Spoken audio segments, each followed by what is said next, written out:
जय हिंद। अगर आप भी प्रॉपर्टी परचेस करने जा रहे हैं तो आपको ये वीडियो देखना चाहिए, अंत तक देखिए कि क्या क्या पेपर आपको लेना है बिल्डर से या सोसाइटी से या जिससे आप प्रॉपर्टी परचेस कर रहे हो, आपको कौन से पेपर्स लगेंगे जो आपको बैंक को देने होंगे। तो आप ये वीडियो को देखिए तो आपको पता चल सके कि क्या क्या पेपर्स लगते हैं। तो चलिए फटाफट शुरू करते हैं। दोस्तों, आप देख रहे हैं द नॉलेज 24/7 और मैं हूं अमित कुमार। तो चलो शुरू करते हैं इस वीडियो की। सबसे पहले जानिए प्रॉपर्टी के टाइप क्या क्या होते हैं। अंडर कंस्ट्रक्शन और रेडी पोजीशन। अंडर कंस्ट्रक्शन यानी वो प्रॉपर्टी जो बिल्डर अभी बना रहा है, कंस्ट्रक्शन में है। और रेडी पोजीशन में एक तो बिल्डर अथॉरिटी के अंदर है, यानी बिल्डर अपने अंदर ही रखा है, बिल्डर ने सोसाइटी नहीं बनाई है, हैंडओवर नहीं किया है। दूसरा रेडी पोजीशन में आता है सोसाइटी, यानी बिल्डर ने सोसाइटी बना के हैंडओवर कर चुका है, यानी सारा माल बेच चुका है। तो सबसे पहले हम बात करते हैं अंडर कंस्ट्रक्शन में क्या क्या आपको डॉक्यूमेंट्स लगेंगे। दोस्तों याद रखिए, अगर एपीएफ नहीं है यानी अप्रूव प्रोजेक्ट फाइनेंस नहीं है, एपीएफ का मतलब फुल फॉर्म होता है अप्रूव प्रोजेक्ट फाइनेंस।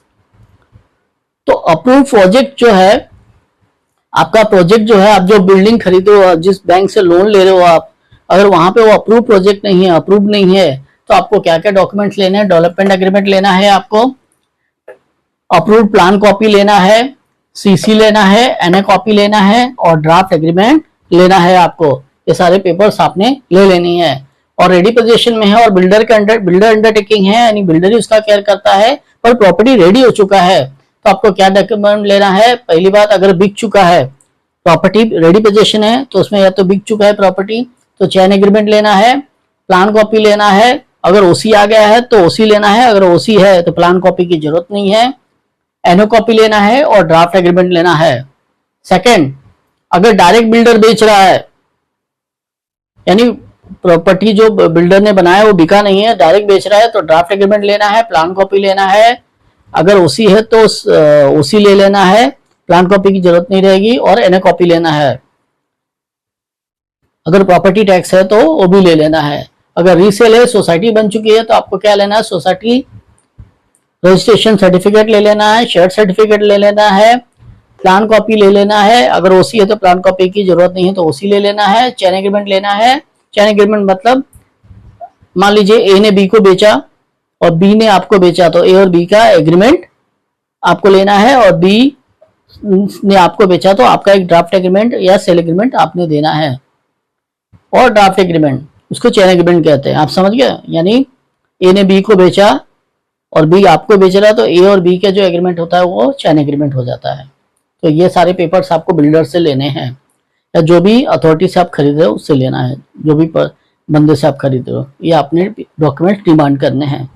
और बात करते हैं कि प्रॉपर्टी कितने अथॉरिटीज की होती है। एक होता है type of builder, regular, normal builder. Regular property मतलब नॉर्मल बिल्डर हो गया। नॉर्मल बिल्डर मतलब वो या तो